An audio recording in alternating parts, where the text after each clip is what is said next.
السلام علیکم ورحمۃ اللہ۔ وعلیکم السلام ورحمۃ اللہ۔ علی بھائی، مجلس نمبر 65 میں پہلا سوال بہت ہی امپورٹنٹ ہے، شرک سے متعلق ہے۔ اہل تشیع کے پلیٹ فارم سے بعض مبلغین کی جانب سے جو سر عام شرک پھیلایا جا رہا ہے اور معاذ اللہ مولا علی علیہ السلام کے علی خالق، علی رازق اور علی جل جلالہ جیسے کفریات بکے جا رہے ہیں، آخر ان کا ذمہ دار کون ہے؟ لیکن یہ بہت بڑا ظلم ہے اور یہ اس وقت تقریباً اپنی ایکسٹریم کو پہنچ چکا ہے، خصوصاً ہمارے سب کانٹیننٹ کے اندر۔ اور اس طرح کے جب بھی کوئی معاملات ہوتے ہیں تو اس میں اولین ذمہ دار ظاہر ہے علماء سو ہوتے ہیں۔ علماء حق کی نہیں میں بات کرتا، اہل تشیع کے ہاں بھی جو علماء سو ہیں، جن کی اکثریت ذاکرین کے اندر پائی جاتی ہے، وہ بیسیکلی مجرم ہیں اس سارے معاملے میں، کہ جنہوں نے اب یعنی ایک طرف مکتب اہل بیت کی بات ہو رہی ہے اور کئی ایک چیزیں جو اہل سنت کے ہاں اس طریقے سے لوگوں کو کلیئر نہیں ہیں، لیکن شیعہ کے ہاں ان کو کلیئر ہے، جیسے غدیر خم کی حدیث ہے، من کنت مولاہ فہذا علی مولاہ۔ اس حدیث میں نبی علیہ السلام نے دو بھاری چیزیں جو چھوڑی تھیں، صحیح مسلم میں اوپر تلے 4 حدیث ہیں انٹرنیشنل نمبر کے مطابق 6225 سے لے کے 6228 تک۔ آپ نے مکے سے مدینے آتے ہوئے خم نامی گاؤں میں خطبہ دیا اور فرمایا، اے لوگو آگاہ ہو جاؤ، میں بھی ایک انسان ہوں، قریب ہے کہ اللہ کا قاصد یعنی موت کا فرشتہ میرے پاس آئے اور میں اس کی دعوت قبول کر لوں۔ میں اپنے باتوں میں 2 بھاری چیزیں چھوڑ کے جا رہا ہوں، ان میں سے پہلی چیز اللہ کی کتاب ہے، اس میں ہدایت ہے، اس میں نور ہے، تم اللہ کی کتاب کو پکڑو، اپنا تعلق اس کتاب کے ساتھ مضبوط کرو۔ اللہ کی کتاب اللہ کی رسی ہے، جو اسے پکڑے گا ہدایت پہ ہوگا، جو چھوڑ دے گا گمراہ ہو جائے گا۔ اور دوسری بھاری چیز میرے اہل بیت ہیں، میں اپنے اہل بیت کے معاملے میں تمہیں اللہ کا خوف دلاتا ہوں، میں اپنے اہل بیت کے معاملے میں تمہیں اللہ کا خوف دلاتا ہوں، میں اپنے اہل بیت کے معاملے میں تمہیں اللہ کا خوف دلاتا ہوں۔ امت نے بالکل الٹ کام کیا، نہ قرآن کو پکڑا نہ اہل بیت کو چھوڑا، یعنی قرآن کو پکڑنے کا حکم تھا، قرآن کو چھوڑ دیا، اور اہل بیت کے ساتھ حسن سلوک کا حکم تھا، اہل بیت کو چھوڑا نہیں، سب کو ہی قتل کر دیا۔ امت بالکل الٹ چلی۔ اب یہاں پہ غدیر خم پہ میرے کئی ایک کلپ یوٹیوب پہ لاکھوں لوگ دیکھ چکے ہیں۔ میں آج اس حدیث کو بیان کرنا مقصد نہیں تھا، بلکہ اس حدیث کی کورالری کے طور پہ میں توحید کی بات کروں گا کہ اہل تشیع کے ہاں بڑے دعوے دار ہیں وہ کہ ہم مکتب اہل بیت کو فالو کرنے والے لوگ ہیں، تو غدیر خم پہ تو نبی علیہ السلام نے قرآن کو پکڑنے کا، اہل بیت کے ساتھ اس نے سلوک کا حکم دیا تھا۔ یہ جو کچھ اہل تشیع کے ممبروں سے شرک بیان ہو رہا ہے، غالی رافضیوں کے، یہ کیا تعلیمات تھیں اہل بیت کی؟ آپ دعائے کمیل بڑی اہل تشیع کے ہاں یعنی ایک ریناؤنڈ ہے، وہ پڑھ کے دیکھیں، اس طرح کی کوئی دعا توحید سے بھری ہوئی آپ کو اہل سنت کی کتابوں میں نہیں ملے گی۔ نہج البلاغہ میں مولا علی رضی اللہ تعالیٰ عنہ علیہ السلام کے خطبات قرآن کے حوالے سے اور توحید کے حوالے سے پڑھ کے دیکھیں، کمال کے خطبات ہیں، ان میں تو شرک قریب پھٹک ہی نہیں سکتا۔ پھر اصول الکافی جو حدیث کی بنیادی کتاب ہے اہل تشیع کے ہاں، جس طرح ہمارے ہاں صحیح بخاری اور صحیح مسلم ہے، اس میں اگر آپ شروع میں چیپٹر پڑھیں کتاب الکفر والایمان، سر اتنی گاڑی توحید ہے اور اتنی ننگی تلوار ہے اس میں توحید کی کہ اس طرح کی آپ کو سخت احادیث بخاری مسلم میں نہیں توحید کے حوالے سے ملیں گی۔ اور سب سے بڑھ کے قرآن جو غدیر خم پہ چھوڑا، قرآن کی توحید جو ہے تو بالکل ننگی تلوار ہے۔ لیکن جب جاہل علماء سو، جاہل ذاکرین ممبروں پر بیٹھیں اور امت کو لوریاں سنانا شروع کر دیں تو وہ پھر غلوف کریں گے، اور اس کا رزلٹ اس وقت یہ ہے کہ پہلے یہ فتنہ سب کانٹیننٹ میں اس طرح نہیں تھا، ایران میں تو اللہ کا فضل ہے کہ اس طرح کے معاملات نہیں ہیں، شام میں نصیریہ ایک فرقہ ہے اہل تشیع کا جو مولا علی کو خدا مانتے ہیں، نعوذ باللہ، الوہیت کلیم کرتے ہیں۔ اہل تشیع کے علماء نے ان کی باقاعدہ تکفیر کی ہے، ایران کے جو اس وقت بھی جو ان کے سپریم لیڈر بھی ہیں اور آیت اللہ ہیں خامنائی صاحب، کلیئر کٹ وہ تکفیر کرتے ہیں ان کی، جو مولا علی کے بارے میں الوہیت کلیم کریں رضی اللہ تعالیٰ عنہ علیہ السلام۔ اب انہی کے معاملات یہاں پہ بھی چلنے شروع ہو گئے ہیں۔ یہاں پہ ممبروں سے وہ مولا علی جل جلالہ نعوذ باللہ، بلکہ وہ مولا حسین جل جلالہ، اور وہ کہتے ہیں اہل بیت جو کائنات کا نظام نعوذ باللہ اہل بیت چلا رہے ہیں۔ اور بھائی یہ کائنات اللہ نے بنائی ہے، یہ کائنات کا نظام بھی اللہ چلا رہا ہے۔ مولا علی کو بھی اللہ نے بنایا ہے، اور مولا علی کو اللہ نے موت دے دی، اب وہ قیامت تک جنتوں میں زندہ ہیں، دنیا سے ان کی موت ہو چکی، کوئی دنیا کا نظام نہیں چلا رہے مولا علی۔ اور قیامت والے دن مولا علی نے ان کو پکڑ کے نا تو دوزخ میں دھکا دینا ہے، جنہوں نے مولا علی کے نام کے اوپر یہ شرک شروع کیا ہوا ہے۔ لیکن اب ان کی زبانوں کو کون لگام دے؟ اب کچھ عرصے سے اہل تشیع کی میٹنگز ہونا شروع ہوئی ہیں، ان کے جو بڑے بڑے علماء ہیں نا، انہوں نے باقاعدہ کانفرنسز کال کی ہیں، باقاعدہ ریٹن فارم میں انہوں نے کفر کے فتوے نکالے ہیں ان جو نصیریہ ٹائپ کے جو اہل تشیع میں غالی اور رافضی موجود ہیں، کہ بھئی یہ اسلام سے خارج ہیں۔ اگر یہ علی کو خالق، علی کو مالک اور علی کو رازق ماننا شروع کر دیں گے تو یہ تو مولا علی کی سکھائی ہوئی توحید کا ہی منافی ہے۔ لیکن اب وہاں پہ کیا ہے، وہ کہتے ہیں جی ذاکرین کا وہی موقف ہے، وہ کہتے ہیں جی کہ یہ جو علماء دین بیان کر رہے ہیں نا، یہ تو کتابوں میں ہے، ہم جو دین لے کے چل رہے ہیں وہ سینہ بسینہ ٹرانسفر ہوا ہے۔ ٹھیک ہے، وہی بیماری جو اہل سنت کے ہاں بھی پائی جاتی ہے۔ جب آپ کسی کو قرآن و سنت سے دلیل پیش کرتے ہیں تو جو غالی صوفی ہیں وہ کہتے ہیں یار دین سارا کتابوں میں تو نہیں، بلکہ آپ تو غالی علماء نے بھی کہنا شروع کر دیا ہے، حدیث میں آیا ہے، حدیث میں آیا ہے۔ کہتا ہے نا وہ ایک مولانا نقلیں میری اتارتا ہے نا، تو وہ یہ بتانا چاہ رہا ہوتا ہے حدیث تو تمہاری ہے، ہمارا کیا حدیث سے لینا دینا۔ کہتا ہے علماء سے پوچھ پوچھ کے ان کے سینوں سے معاملات چل رہے ہوتے ہیں۔ تو جس طرح اہل سنت کے ہاں غالی صوفی پائے جاتے ہیں جو کہتے ہیں دین سینہ بسینہ ٹرانسفر ہوا ہے، اہل تشیع کے ہاں غالی ذاکرین پائی جاتے ہیں جن کا یہ موقف ہے، اور بدقسمتی سے اکثر ممبر انہی کے ہاتھ میں ہے۔ اب کچھ علماء کو ہوش ہے، میرے پاس تو اہل تشیع کے علماء آتے رہتے ہیں اور ہم سے تو خیر گلے مل کے سنی بھی روتے ہیں کہ جی کیا کریں سنیوں کا، اور شیعہ بھی ہم سے ہی گلے آ کے ملتے ہیں کہ جی کیا کریں ان کا، یعنی جو لوگ درد رکھنے والے لوگ ہیں وہ سمجھتے ہیں کہ ہمارے ان معاملات میں خرابی ہو رہی ہے۔ پچھلے دنوں باقاعدہ کلپ آیا ہے سید جواد نقوی صاحب کا، بہت سٹرکٹ وہ کلپ تھا۔ انہوں نے کہا کہ یہ آپ حسین کے ماننے والے ہو، حسین نے یزید کے خلاف قیام کیا تھا نا، تم نے اگر قیام کرنا ہے نا تو ان غالی رافضیوں کے خلاف قیام کرو جو مولا علی کے نام کے اوپر شرک پھیلا رہے ہیں۔ انہوں نے کہا کہتے ہیں ابھی آگے بتاتے ہو فلاں نے یہ کہہ دیا، فلاں نے، تم وہاں کیوں نہیں کھڑے ہو کے قیام کرتے ہو ان کے خلاف؟ حسین کا نام بھی لیتے اور حسین کے نام پہ ایک بندہ شرک پھیلا رہا ہے۔ حسین نے جان اس لیے دی تھی کہ ان کے نام کے اوپر لوگ شرک پھیلائیں، جس طرح جیزس کرائسٹ عیسیٰ ابن مریم جو امام الموحدین تھے، ان کے نام کے اوپر 2.25 ارب عیسائیوں نے شرک پھیلایا ہوا ہے، لیکن عیسیٰ علیہ السلام کی یہ تعلیمات نہیں تھی۔ اب اگر کوئی یہ سمجھتا ہے کہ میں حضرت عیسیٰ کے ساتھ اپنی نسبت مضبوط کرنا چاہتا ہوں تو اس شرک سے تو چھٹکارا حاصل کرے جو ان کے نام کے اوپر کھڑا کیا گیا۔ تو ان کو بھی چاہیے تو ان میں جو سمجھدار علماء ہیں وہ پبلکلی آ کے لیڈ کریں اور لوگوں کو بتائیں۔ اور اس حوالے سے سید جواد نقوی صاحب حفظہ اللہ تعالی، میں ان کی بڑی قدر کرتا ہوں، انہوں نے بڑا دلیرانہ کام کیا ہے۔ پچھلے دنوں ہم نے ان کے مدرسے کا وزٹ بھی کیا تھا، وہ بھی میری ویڈیوز چڑھی ہوئی ہیں، ان کا باقاعدہ ویڈیو کلپ آیا ہے۔ اور اسی طریقے سے ثاقب اکبر صاحب کا بھی ویڈیو کلپ ایک آ چکا ہے، حیدر بھائی کا بھی ایک کلپ آیا جس میں انہوں نے بڑا سٹرکٹلی اس حوالے سے کہا یہ قرآن کی بھی تعریف کر رہے ہیں اور توحید کا جنازہ نکال رہے ہیں۔ یعنی یہ عجیب و غریب معاملات ہیں کہ آپ نے چلیں علم لگائے تھے ایک نشانی کے طور پہ، اب ان جھنڈوں کے آگے آپ نے لا کے جناب کھانا رکھنا شروع کر دیا ہے، تابوتوں کے آگے لا کے کھانا رکھنا شروع کر دیا ہے، جس طرح کے ہندو قبروں کے سامنے لا کے کھانا رکھتے ہیں، اور ہمارے اہل سنت کے ہاں لوگ مزارات کے آگے لا کے وہ سارا کھانا رکھ رہے ہوتے ہیں، اور پھر یہاں پہ اکتفا نہیں ہے بلکہ علم کو، تابوتوں کو سجدے کرنے شروع کر دیے۔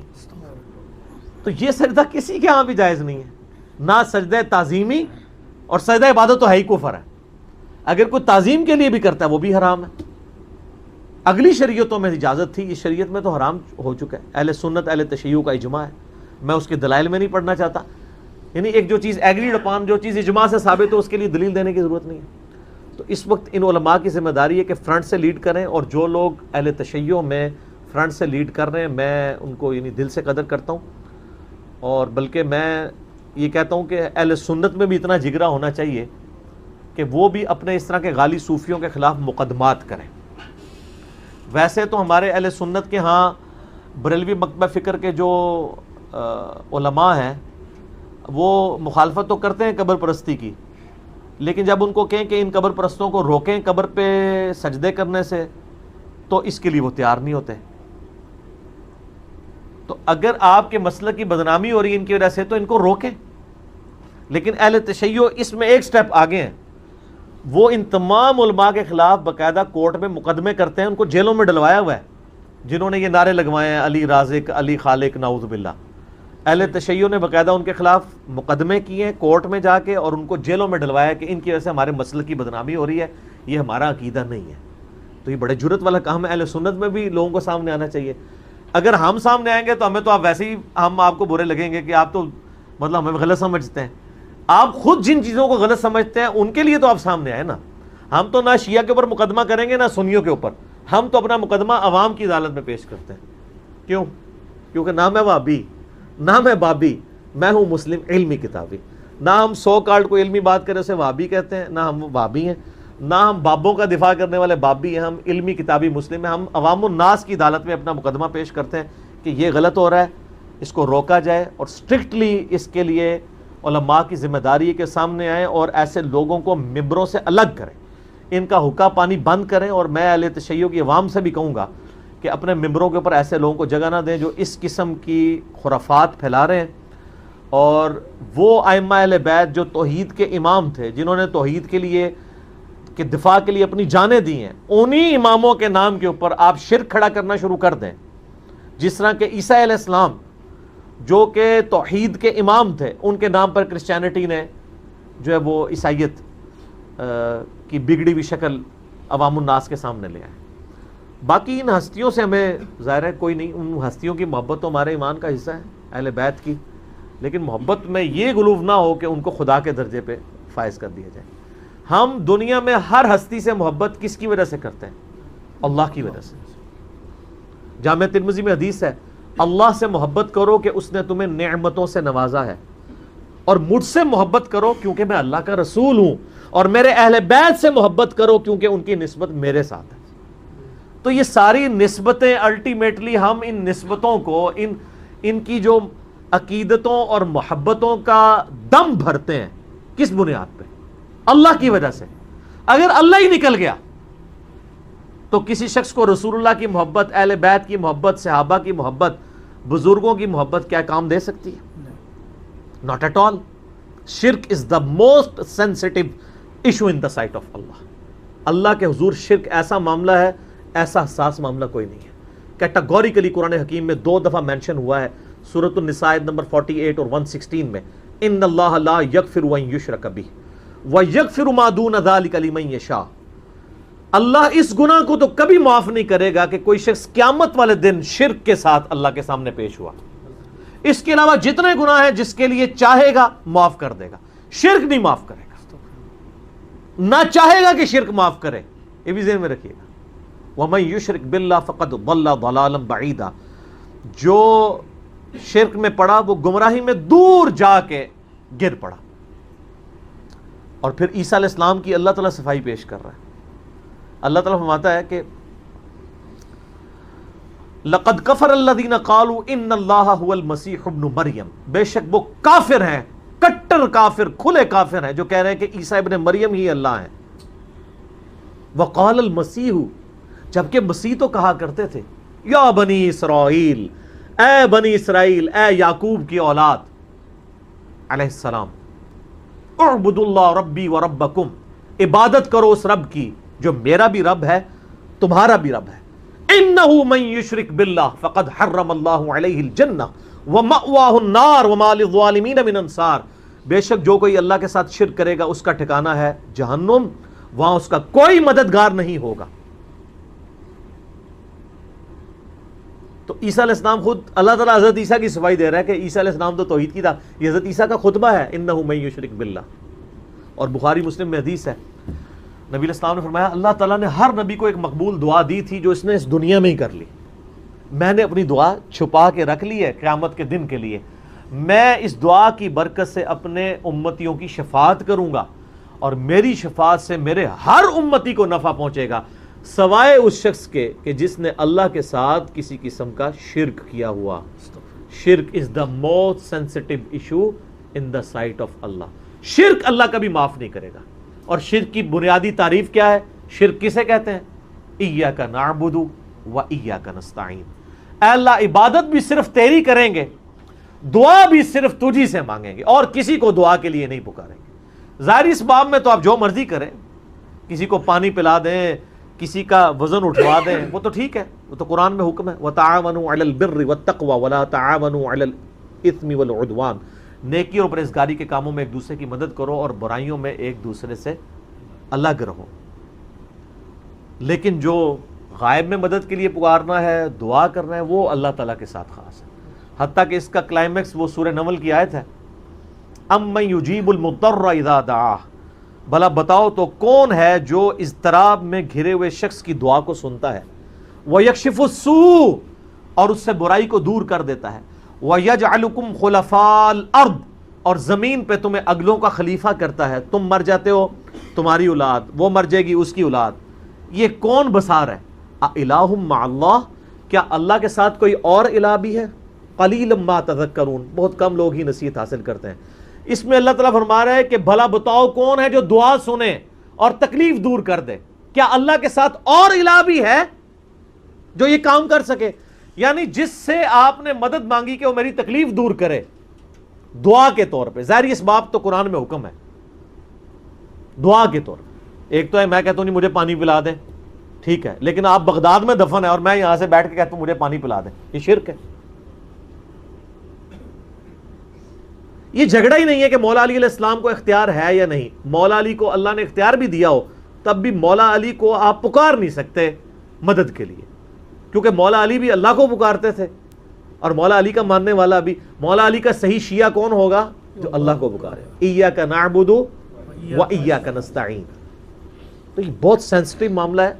مولا علی کے نام کے اوپر اس طریقے سے جو یہ شرک کھڑا کر رہے ہیں, اور اہل بیت کے نام کے اوپر یہ مکتبہ اہل بیت کی بھی بدنامی کر رہے ہیں. اور اس میں سب سے پہلے تو شیعہ کو سامنے آ کے ان کی مخالفت کرنی چاہیے. یہ دیر آئے درست آئے. بہرحال پہلے تو ایک ٹکٹ میں دو مزے کرتے رہے نا. جیسے مزارات پہ جو کچھ شرک ہو رہا ہے نا, علماء مخالفت تو کرتے ہیں اسی مکتبہ فکر کے, لیکن ساتھ مزے بھی لے رہے ہوتے ہیں کہ چلو یار ہمارے ٹھیک آباد تو ہے نا. یہی شیعہ کے علماء نے مجرمانہ غفلت کی. وہ مانتے تو تھے کہ یہ شرک کر رہے ہیں ذاکرین, لیکن وہ ایک ٹکٹ میں دو مزے کرتے ہیں. ان کا چلو ہماری پبلک تو جڑی ہوئی ہے نا, لیکن اب ان کو اندازہ ہوا کہ نہیں یار تو کام ٹپ گیا, یہ تو معاملہ ہمارے ہاتھ سے نکل گیا. اب ان کو ہوش آئی ہے تو جگہ جگہ کانفرنسز ہو رہی ہیں. جواد نقوی صاحب کا بھی کلپ آ گیا ہے, ثاقب اکبر صاحب کا بھی کلپ آ گیا ہے, حیدر نقوی صاحب کا بھی کلپ آ گیا ہے, باقی علماء کا بھی, اور بڑے غصے سے بھرے ہوئے ہیں وہ, کیونکہ ان کو اندازہ ہو گیا کہ یہ معاملات ہم سے بگڑ گئے. آپ یوٹیوب کے اوپر جا کے دیکھیں نصیریہ کے بارے میں ان کے کلپ. اور پھر بلکہ جواد نقوی صاحب نے تو بڑی بولڈ بات کی. انہوں نے کہا یہی باتیں ہیں جس کی وجہ سے پھر لوگ شیعہ کافر کے نعرے لگانا شروع کر دیتے ہیں. یہ تم لوگوں نے یہ کفر کر کے ان کو مجبور کیا ہے. ٹھیک ہے, بالکل ٹھیک. ویسے جو شیعہ کافر کے نعرے لگا رہے ہیں نا, میں تو ان کے حق میں نہیں ہوں, کیونکہ ان کے اپنے بزرگوں نے بھی یہی کام ڈالے ہوئے ہیں, ان کو تو حق ہی نہیں ہے. ٹھیک ہے نا, تو وہ ایک معاملہ علیحدہ ہے. وہ آپ میرا یوٹیوب پہ کلپ دیکھ لیں, شیعہ کا کلمہ کا ثبوت. تو میں نے بتایا کہ شیعہ تو پھر بھی علی ولی اللہ کہتے ہیں نا, علی نبی اللہ نہیں کہتے ہیں. اور دوسرے فرقے جو ان کے خلاف کھڑے ہیں, انہوں نے, ان کے مولویوں نے تو اپنے ناموں کے کلمے پڑھوائے ہوئے ہیں نبی کے نام کے ساتھ. تو علی ولی اللہ اگر کوئی کہتا ہے تو علی ولی اللہ سے ہمیں کوئی چڑ نہیں ہے, کلمے کے ساتھ ایڈ نہ کرے. علی بھی ولی اللہ ہیں, ابو بکر بھی ولی اللہ ہیں, عمر بھی ولی اللہ ہیں, عثمان بھی ولی اللہ ہیں رضی اللہ عنہم اجمعین وعلیہم السلام اجمعین. ہاں, علی کو کوئی نبی مان لے یا علی کو کوئی رب مان لے تو وہ پکا کافر ہے. تو وہ والے معاملات ایک الگ سے. اور یہاں پہ اہل سنت کی بھی ذمہ داری ہے کہ ان کے اندر جو غالی صوفی ہیں اور وہ اس قسم کے نعرے لگوا رہے ہیں, اور وہ ذکر خفی کی بنیاد کے اوپر وہ جس طریقے سے یعنی حلولیت کا اور وحدت الوجود کی ایک بگڑی ہوئی شکل مانتے ہوئے عجیب و غریب قسم کے, یعنی اور یہاں پہ بھی ایک اس طرح کا ایک طبقہ تھا, میں آن ایئر ان کا نام نہیں لیتا کیونکہ وہ پھر ایک بڑا کنٹروورشل ایشو بن جائے گا. بہرحال اوورآل بریلوی علماء نے خود یعنی اس ایک خاص طبقے کو اپنے مکتبہ فکر سے فتوے لگا کے باہر نکال دیا, کفر کے فتوے ان کے اوپر لگائے, اسی وجہ سے کہ وہ اس طرح کا شرک یعنی ننگا شرک کرنا شروع ہو گئے تھے. لیکن شرک چاہے ننگا ہو یا چھپا ہوا ہو، دونوں ہی شرک منع ہے. عبادت کی ہر شکل اللہ کے علاوہ کسی اور کے لیے منع ہے، اور اس کی اعلیٰ ترین شکل وَإِيَّاكَ نَسْتَعِينُ، یہ تو خاص اللہ کے ساتھ ہے. اس لیے اللہ نے اسے اسپیشلی ذکر کیا ہے کہ عبادت بھی اللہ کی اور دعا بھی اللہ سے. حالانکہ دعا خود سے عبادت تھی، الگ سے ذکر کی ضرورت ہی نہیں، لیکن اللہ کو پتا تھا زیادہ شرک اسی میں ہونا ہے. اس امت میں شرک فی صفات والا جو معاملہ ہے نا، اس میں بڑا شرک یہی والا ہوا ہے. فی ذات تو بہت کم شرک ہے. یعنی ہمارے ہاں یہ چند غالی نصیریہ ہیں، کچھ غالی صوفی ہیں جو ذات میں شرک کریں، ورنہ اوورال سب اللہ کو ایک ہی مانتے ہیں. صفات میں جو شرک آیا نا، غیر اللہ کو استعانت کے لیے استغاثے کرنا، یہ بڑا خطرناک معاملہ ہے. اور میں آپ کو مزے کی بات بتاؤں، آپ اگر پازیٹیولی دعوت پیش کریں تو بڑے ایفیکٹ اس کے نکلتے ہیں. یہ کوئی 2010 یا 11 کی بات ہے. میں اسلام آباد میں I-10 میں ایک اہل تشیع بھائی تھے، انہوں نے مجھے یعنی افطار کے اوپر بلایا. رمضان کا ہی مہینہ تھا. کچھ 7-8 ان کے بھائی بیٹھے ہوئے تھے. وہ خود بھی بہت بڑے عالم دین ہیں، میں نام نہیں لیتا، پھر وہ ایک پرسنل بات ہو جائے گی. تو وہاں پہ بیٹھے ہوئے نا یہی استعانت کا مسئلہ چھڑ گیا. میں نے کہا یا علی مدد نہ کہیں، آپ ویسے مولا علی سے محبت کا اظہار کریں لیکن مدد کے لیے نہ پکاریں. تو وہ کہنے لگے نہیں، ہم تو ان کو وسیلہ اور توسل سمجھتے ہیں، اللہ ہی کو پکارتے ہیں ہم، لیکن یا علی مدد کا مطلب آپ کو سمجھ نہیں آیا. میں نے کہا یار مجھے اردو نہیں آتی ہے، مجھے عربی نہیں آتی ہے. وہ کہتے ہیں یا علی مدد کا مطلب یہ ہوتا ہے کہ اے اللہ ہماری مدد کر علی کے وسیلے سے. میں نے کہا یہ تو نہیں ہے، اس کے لیے تو یہی جملہ بولا جائے گا جو آپ بول رہے ہیں. آپ تو ڈائریکٹ یہ الفاظ استعمال کرتے ہیں. یا اہل سنت کے ہاں لوگ یا شیخ عبد القادر جیلانی المدد کہہ رہے ہوتے ہیں، تو یہ تو منع ہے. پھر وہ خیر تھوڑا کھل کے سامنے ہے. وہ کہنے لگے دیکھیں جی قرآن میں بھی تو آیا نا وَاسْتَعِينُوا بِالصَّبْرِ وَالصَّلَاةِ، صبر اور نماز کے ذریعے مدد چاہو. میں نے کہا آگے بھی پڑھو نا ان اللہ مع الصابرین. تو میں نے کہا اس کا مطلب کیا ہے؟ کہتے ہیں دیکھیں جی صبر اور نماز بھی تو غیر اللہ ہے. تو میں نے کہا اگر صبر اور نماز غیر اللہ اور اس کی مدد مانگی جا رہی ہے تو پھر آپ صبح و شام کہتے ہیں المدد یا نماز، المدد یا صبر، میری مدد فرمائیے. کہتے ہیں نہیں. تو میں نے کہا کیا مطلب ہوا اس کا؟ پھر کہتا ہے اس کا مطلب ہے آپ نماز پڑھو تو اللہ کی مدد آ جائے گی. میں نے کہا ہاں یہی مطلب ہے نا. تو مولا علی کی سنت پہ چلو، مولا علی کے طریقے کے اوپر چلو تو اللہ کی مدد آ جائے گی. مولا علی کو تو نہ پکارو. کوئی کہتا ہے المدد یا نماز، المدد یا صبر. اچھا پھر کہتے ہیں جی ہاں یہ تو بات سمجھ آ گئی، بتائیں ممانعت کہاں ہے؟ پھر میں نے سورہ نمل کی وہ آیت پڑھی امن یجیب المضطر اذا دعا ویکشف السوء ویجعلکم خلفاء الارض االہ مع اللہ قلیلا ما تذکرون. میں نے کہا اس آیت میں واضح آیا ہے کہ جو اللہ کے علاوہ کسی اور کو دعا کے لیے پکارنا سمجھتا ہے نا، وہ اسے خدا بنائے ہوئے ہے، معبود بنائے ہوئے ہے. کیونکہ اللہ تو کہہ رہا ہے کیا اللہ کے ساتھ کوئی اور الہ بھی ہے جس سے دعا مانگو؟ میں نے کہا یہ واضح ثبوت ہے کہ یہ شرک ہے. اچھا وہ آئے مائے شائیں کرنا شروع ہو گئے، لیکن وہاں جتنے 7-8 شیعہ بھائی باقی بیٹھے تھے نا، میں نے قرآن بھی انہی کا منگوایا. میں نے کہا جی مجھے بتائیں. انہوں نے کہا نہیں جی انجینئر صاحب آپ کی بات بالکل صحیح ہے، جو دلائل ہے نا وہ یہی، قرآن کی آیت تو یہی بتاتی ہے. تو الحمدللہ کئی لوگ دعوت قبول کر لیتے ہیں. اگر کوئی ہٹ دھرمی پہ اتر ہے تو اس کا تو کوئی علاج نہیں، ہم تو صرف بات پہنچا سکتے ہیں. باقی میں نے محنت کر کے ایک لیکچر بھی ریکارڈ کروا دیا ہے. مسئلہ نمبر 3 دعا صرف اللہ ہی سے، میری زندگی کے بہترین لیکچرز میں سے وہ ہزاروں لوگوں کی عقیدہ توحید کی اصلاح کا سبب بنا ہے، جس میں میں نے اپنا یہ ریسرچ پیپر نمبر 3 دعا صرف اللہ ہی سے، اس کو میں نے باقاعدہ اس میں پڑھایا ہے پورے ریسرچ پیپر کو. 8 پیجز پہ سارے شیطانی وسوسے جو عقیدہ استعانت کے حوالے سے یہ پیش کرتے ہیں میں نے سب کے سب کور کیے ہیں. پچھلے دنوں میرا ایک کلپ اپلوڈ ہوا ہے یا رسول اللہ انظر حالنا پہ صحیح عقیدہ، وہ بھی آپ دیکھ سکتے ہیں. دعا صرف اللہ ہی سے مسئلہ نمبر 3 دیکھیں، اور اسی کی ایکسٹینشن ہے مسئلہ نمبر 43 وسیلہ اور توسل کے صحیح احکام و مسائل. تو انشاءاللہ تعالی عقیدہ توحید کے حوالے سے آپ کی اصلاح ہو جائے گی انشاءاللہ. یہ بھی شرک خفی کے اوپر تھوڑا سا بتاؤ. ہاں شرک خفی جو ہے نا وہ تو ہے ریاکاری، اس کے اوپر تو ہم پچھلی دفعہ بول چکے ہیں باقاعدہ. رونا نہ آئے تو رونے جیسی شکل بنانا. تو اس میں میں نے بتایا تھا نا کہ یہ شکلیں ہی بنا کے تو کہانیاں کرائیاں نے ان تک انہوں نے. تو یہ صرف رونے والی شکلیں نہیں بنائی ہوئی ہیں، باقی بھی ساری شکلیں ہی ہیں. کیونکہ ان کو ایک کلیہ بتا دیا گیا ہے کہ رونا نہ ہے تو رونے جیسی شکل بنا لیں.